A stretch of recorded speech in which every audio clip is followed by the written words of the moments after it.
안녕하세요 여러분, 성공합시다. 혹시 여러분들 중에 죽었다가 살아난 사람 이야기 들어본 적 있으세요? 혹시 그런 거 부러워해 보신 적 있으세요? 만약 그러셨다면 하나도 부러워할 게 없어요. 우리가 다 죽었다 살아난 사람들이거든요. 왜 그런지 한번 볼게요. 13절 또 범죄와 육체의 무할례로 죽었던 너희를 하나님이 그와 함께 살리시고 우리의 모든 죄를 사하시고, 여기 있잖아요. 죽었던 우리를 다시 살리셨다고. 우리는 죽었다가 살아난 사람들이에요. 자, 그리스도께서 죽었다는 말은요, 그로 인해서 우리가 살았다는 말이에요.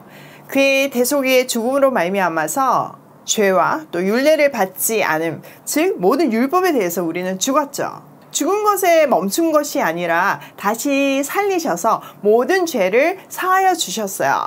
여기서 죽었다가 살아났다는 말은요, 우리 영이 죽었다가 살아났다는 뜻이에요. 우리의 영은 죄로 인해서 이미 죽은 상태였어요. 그 결과 창조주이신 하나님을 알아보지 못하죠. 우리 영적인 모든 감각은 죽어 있었어요. 영적으로 죽은 사람들은요, 뭐가 진리인지 알지 못하고 하나님을 알지 못하니까 사단의 통치 아래서 하나님을 대적하며 살 수밖에 없어요.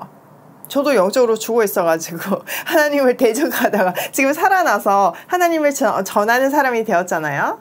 자, 이렇게 우리가 살아났을 때 비로소 하나님을 알게 되고 예배를 드릴 수 있게 되어요. 그러니까 하나님을 예배하고 하나님을 찬양하고 그리스도가 우리 주임을 고백하는 것 자체가 우리가 다시 살아났다는 증거예요. 또 이 말은 로마서의 근거에서 죄에 대해서 죽고 의에 대해서 살았다는 뜻이기도 하죠. 그러니 지금 말씀 앞에 있는 우리는요, 죽었던 사람이 살아난 정말 기적의 증인들이에요. 자, 14절 우리를 거스르고 불리하게 하는 법조문으로 쓴 증거를 지우시고 제하여 버리사 십자가에 못 박으시고, 또 우리에게 불리한 조항들이 들어있는 빈문서를 지워버리시고 그걸 제거해버리셨어요. 사실 빚이 있는데 빈문서만 없다고 해도 사실 문제는 되잖아요. 그런데 그게 아니라 그 빈문서의 모든 요구 조항을 갚아주시고 해결해 주신 거죠. 자, 빈문서는요, 우리의 죄를 드러내고 우리를 정죄하는 율법이에요. 이 율법은 그리스도의 그림자이고 그리스도가 실제로 왔을 때, 실체이신 그리스도가 왔을 때 율법을 완성하시고 더 이상 필요가 없게 하셨어요. 우리가 빚을 갖고 나면 빈문서가 아무것도 아니잖아요. 바로 그 말이에요. 자, 15절 통치자들과 권세들을 무력화하여 드러내어 구경거리로 삼으시고 십자가로 그들을 이기셨느니라. 또 우리를 위해 어둠의 권세를 이기고 영광스러운 승리를 얻으셨어요. 그래서 모든 통치자들과 권력자들의 무장을 해제시키셨어요. 여러분, 통치자들하고 권력자들의 제일 큰 무기가 뭐예요? 죽인다잖아요. 이거 말 안 들으면 죽인다잖아요. 그런데 이제 그 죽음에서 벗어났으니 더 이상 두려울 게 없는 거죠. 여러분, 우리는 죽음에서 자유한 사람들이잖아요. 뭐가 두려워요? 세상 권력자들 두려워할 게 없다는 말이에요. 마태복음 10장 28절에도 보면요, 영과 육을 죽일 수 있는 분을 두려워하라고 말하고 있잖아요. 그러니까 우리는 두려워할 분을 두려워해야 하는 거지, 그 나머지는 담대함으로 이겨낼 수 있어요. 자, 16절 그러므로 먹고 마시는 것과 절기나 초하루나 안식일을 이유로 누구든지 너희를 비판하지 못하게 하라.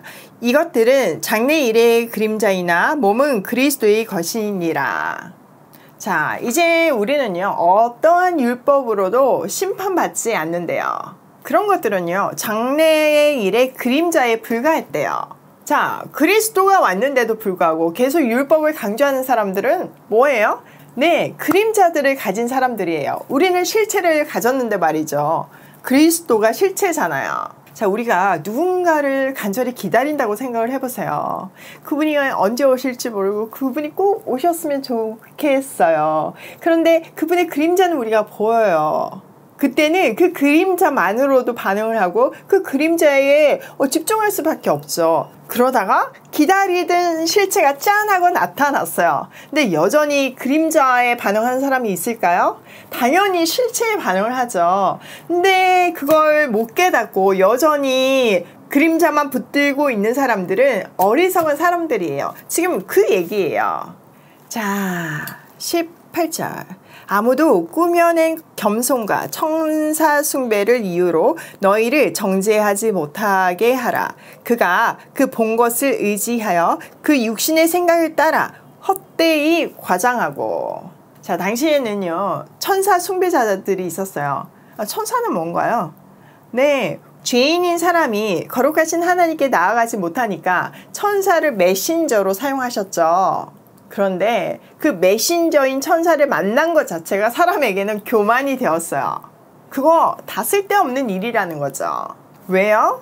왜? 이제는 그 메시지를 주시는 하나님이 내 안에 오셨는데 메신저가 뭐가 중요하겠어요? 나는 지금 실체이신 하나님을 만나고 내 안에 계신데 메신저 만났다고 자랑할 일은 아니잖아요? 만약에 그 메신저를 만났다고 자랑을 한다면 아직 주님을 못 만났다는 증거예요.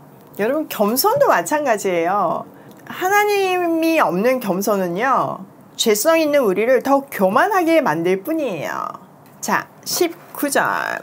머리를 붙들지 아니한지라 온몸이 머리로 말미암아 마디와 힘줄로 공급함을 받고 연합하여 하나님이 자라게 하심으로 자라느니라. 자, 그렇게 막 천사들 붙들고 율법 붙들고 막 그런 철학 붙들고 이런 사람들은요, 머리이신 그리스도에 붙어 있지 않는 사람들이래요.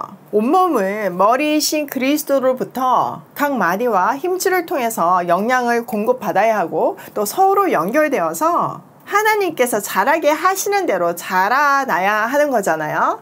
만약에 내 팔이 이게 뭐 온몸으로 붙어 있으니까 성장이 더딘 것 같다고 혼자 떨어져 나갔어요. 그렇게 되면 어떻게 되나요? 그 팔은요, 성장하지도 못할 뿐만 아니라 더 이상 생명이 없어요. 분리되는 순간 죽어요. 마찬가지로 우리가 머리이신 그리스도로부터 분리될 때 죽게 된다는 말이죠.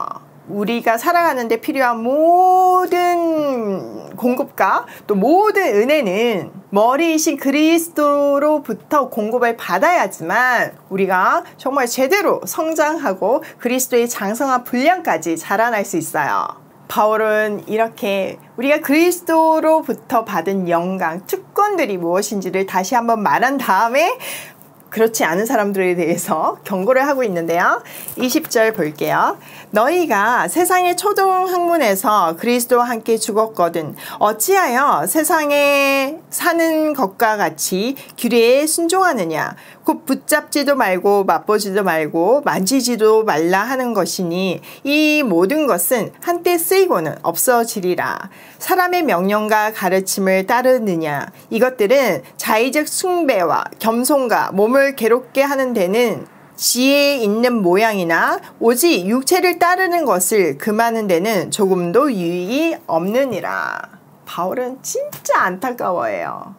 죽은 사람이 살아나고 그게 우리 모두의 이야기인데 아직 모든 율법의 요구를 붙들고 있는 거죠. 지키지도 못할 거면서 빚이 다 갚아졌다는 소식을 듣고도 아직도 그 빚 청구서를 들고 막 두려워 떨고 있는 거예요.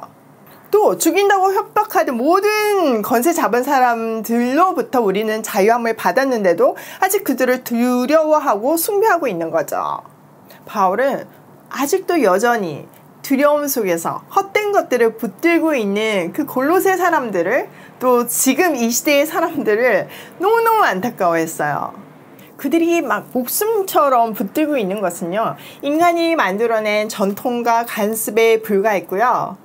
영적인 체험, 천사 체험 등을 구원의 조건으로 내거는 그런 이단의 논리에 미혹되어서 흔들리는 것은 바울의 마음을 진짜 아프게 했어요. 그래서 다시 한번 이렇게 복음을 강조하고 있는 거예요. 이런 것들은 지혜의 모양이 있을 수는 있으나 결국은 다 어리석은 일일 뿐이었어요. 자, 오늘 내용을 우리 삶에 한번 적용을 해보면요. 첫 번째, 나는 죽었다가 살아난 기적의 인생임을 기억하자. 여러분, 남의 간증 부러워할 거 없어요. 막 그 놀라운 스토리 부러워할 거 없어요. 내 인생 자체가, 주님 앞에 있는 내 인생 자체가 엄청난 간증이고 기적이에요. 죽은 사람이 살아난 일이라니까요. 두 번째, 이미 그리스도 안에 다 있다.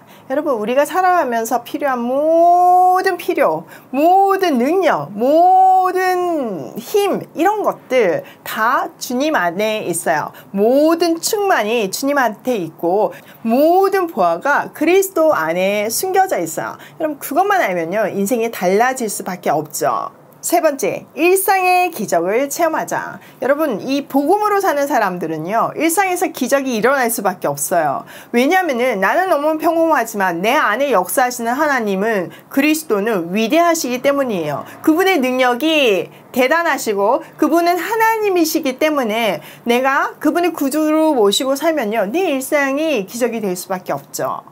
그 기적이 실제가 되는, 남의 이야기가 아닌 내 이야기가 되는 그 놀라운 역사가 여러분 인생 가운데 임하길 소원해요. 그러려면 그리스도를 제대로 알아야 되겠죠? 어떻게? 성경 공부를 통해서요. 오늘도 죽었다 살아난 기적의 인생을 살고 있음에 감격하며 그리스도 안에서 보화를 찾으며 고고싱해요.